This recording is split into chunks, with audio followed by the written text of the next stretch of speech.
అదే RTV app వార్తల్ని క్షణాల్లో చదివే అవకాశం ఉంటుంది. ఒక న్యూస్ పేపర్, ఒక టెలివిజన్ ఛానల్ మీ చేతుల్లో ఎప్పుడు ఉంటాయి. భారత ఎన్నికల కమిషన్ ఓట్ ఫ్రమ్ హోమ్ అనే పథకాన్ని తీసుకొచ్చింది.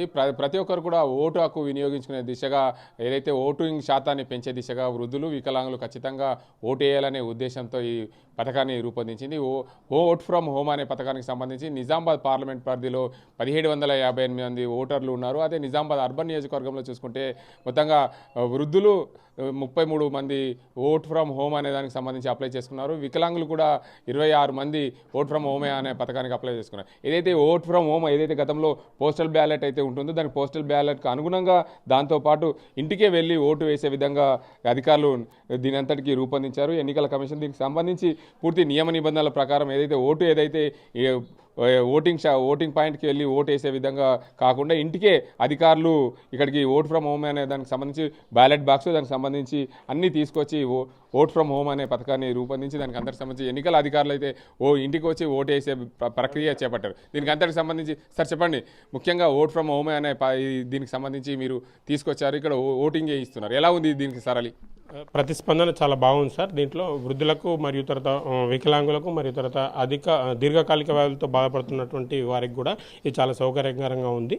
కాకపోతే ఏంటంటే ఎండల దృష్ట్యా వారు బయటకు రాలేనటువంటి క్రమంలో వారి ఇంటి వద్దకే వచ్చి ఓటుని నిబంధనల ప్రకారం, ఎలక్షన్ కమిషన్ ఆదేశాల ప్రకారం మనం తీసుకోవడం అనేటువంటి జరుగుతుంది సార్. ఇప్పటి వరకు దిగ్విజయంగా మేము 10 ఓట్ల వరకు పూర్తి చేశాం సార్.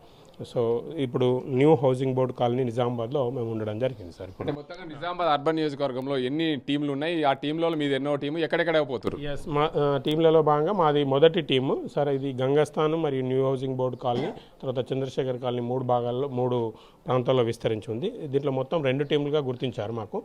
ఇంకొక టీం వచ్చేసి నాగారం ప్రాంతానికి వెళ్ళడం జరిగింది. సో అదేవిధంగా ఐడిఓసి అండ్ ఫెసిలిటేషన్ సెంటర్స్ అనేటువంటి 3 భాగాల్ని దీంట్లో విభాగం చేయడం జరిగింది. సో దాంట్లో భాగంగా ఐడిఓసి అనేది కలెక్టరేట్ ప్రాంతంలో వారు అంటే సర్వీస్ పర్సనల్స్ అక్కడ ఓటుని వినియోగించుకుంటారు.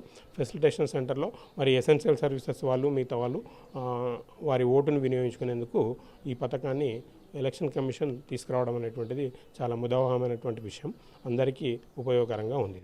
అయితే ఇప్పుడు ఇదైతే పోస్టల్ బ్యాలెట్ తరహాలోనే ఇది ఓట్ ఫ్రమ్ హోమ్ తీసుకొచ్చారు కదా, వాళ్ళందరూ అంటే ఎలా సహకరిస్తున్నారు? వారి కుటుంబ సభ్యులు కానీ వారు కానీ చాలా చక్కగా ప్రతిస్పందిస్తున్నారు. మేము రాగానే అన్ని ఏర్పాట్లు చేసి కుర్చీలు అంటే వారికి అనుగుణమైనటువంటి, వారు లేవలేనటువంటి పరిస్థితుల్లో మేము అక్కడికే బ్యాలెట్ యూనిట్ని వాళ్ళ తర్వాత కంపార్ట్మెంట్ని కూడా అక్కడికక్కడ ఇన్స్టెంట్ అరేంజ్మెంట్ చేయడం అనేటువంటిది మిత్రులు, మా తోటి సిబ్బంది అందరూ కూడా చాలా చక్కగా సహకరించి ఈ కార్యక్రమాన్ని దిగ్విజయం చేస్తున్నారు సార్.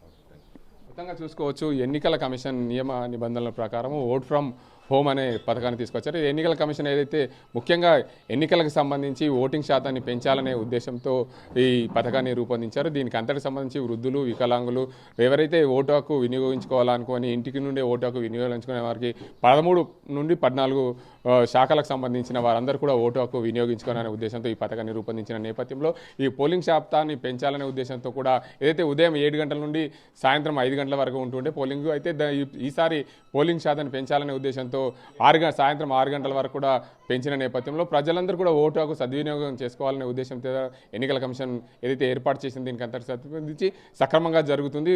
దీనికి అంతటి సంబంధించి అందరూ సహకరిస్తున్నారని చెప్తున్నారు ఎన్నికల అధికారులు. ఇది ఇక్కడ పరిస్థితి. కెమెరా పర్సన్ అజీంతో గంగారెడ్డి, ఆర్టీవీ, నిజామాబాద్. నమస్తే అండి. ఇది వ్యాపారం గురించి కాదు, ఓటు గురించి. ఎన్నికల్లో ఓటు వేయడం మన హక్కు మాత్రమే కాదు, కర్తవ్యం. ఎంతో మంది మహా నేతలు శ్రమించి ప్రాణత్యాగం చేసి ఈ అవకాశాన్ని మనకిప్పించారు. అందరూ ఓటు వేద్దాం, ఎందుకంటే ఓటు హక్కు ఊరికే రాదు. నా ఓటు ఎవరికో తెలుసా? అది సీక్రెట్ అండి.